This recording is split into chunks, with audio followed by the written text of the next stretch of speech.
स्वतंत्रता सेनानी जिन्होंने देश को आजाद कराने के लिए अपने प्राणों तक की बलि दे दी, उनको अपने देश से प्रेम था। उन्होंने अपने घर परिवार की चिंता करे बगैर अपना सब कुछ देश को आजाद कराने में न्यौछावर कर दिया। न जाने कितने स्वतंत्रता सेनानियों ने देश के लिए अपना सब कुछ दांव पर लगा दिया, क्योंकि देशभक्ति उनमें कूट कूट कर भरी थी। देश को आजाद कराने के लिए जो महान बलिदान स्वतंत्रता सेनानियों ने दिया, उसकी कल्पना किए जाने से हमारी रूह कांप जाती है। वे न जाने कितने दर्द और कठिनाइयों से गुजरे होंगे।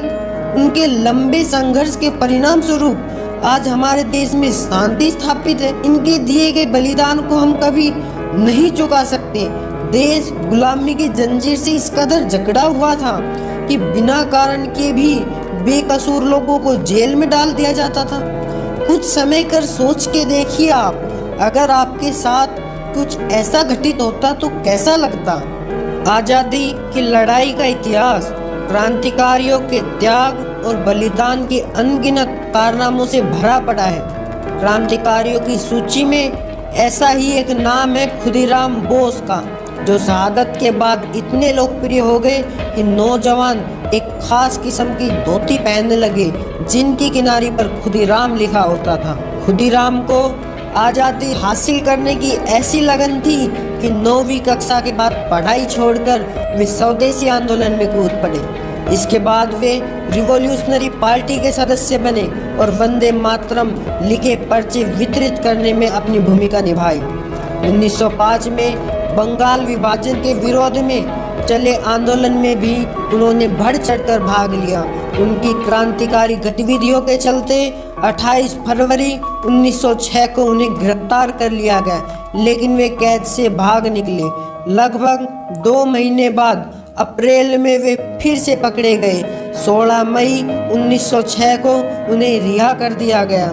6 दिसंबर 1907 को खुदीराम ने नारायणगढ़ रेलवे स्टेशन पर बंगाल के गवर्नर की विशेष ट्रेन पर हमला किया, परंतु गवर्नर बच गया। सन 1908 में खुदीराम ने 2 अंग्रेज अधिकारियों वाटसन और फुलर पर बम से हमला किया, लेकिन वे भी बच निकले। खुदीराम बोस मुजफ्फरपुर के सेशन जज किंग्सफोर्ड से बेहद खफा थे, जिसने बंगाल के कई देशभक्तों को कड़ी सजा दी थी। उन्होंने अपने साथी प्रफुल्ल चंद्र चाकी के साथ मिलकर किंग्सफोर्ड को सबक सिखाने की ठानी। दोनों मुजफ्फरपुर आए और 30 अप्रैल 1908 को सेशन जज की गाड़ी पर बम फेंक दिया, लेकिन उस गाड़ी में उस समय सेशन जज की जगह उसकी परिचित 2 यूरोपीय महिलाएं, कैनेडी और उसकी बेटी सवार थी। किंग्सफोर्ड के धोखे में दोनों महिलाएं मारी गई, जिसका खुदीराम और प्रफुल्ल चंद्र चाकी को काफी अफसोस हुआ। अंग्रेज पुलिस उनके पीछे लगी और वैनी रेलवे स्टेशन पर उन्हें घेर लिया। अपने को पुलिस से घिरा देख प्रफुल्ल चंद्र चाकी ने खुद को गोली से उड़ा लिया, जबकि खुदीराम पकड़े गए। मुजफ्फरपुर जेल में 11 अगस्त 1908 को उन्हें फांसी पर लटका दिया गया। उस समय उनकी उम्र सिर्फ 19 साल थी।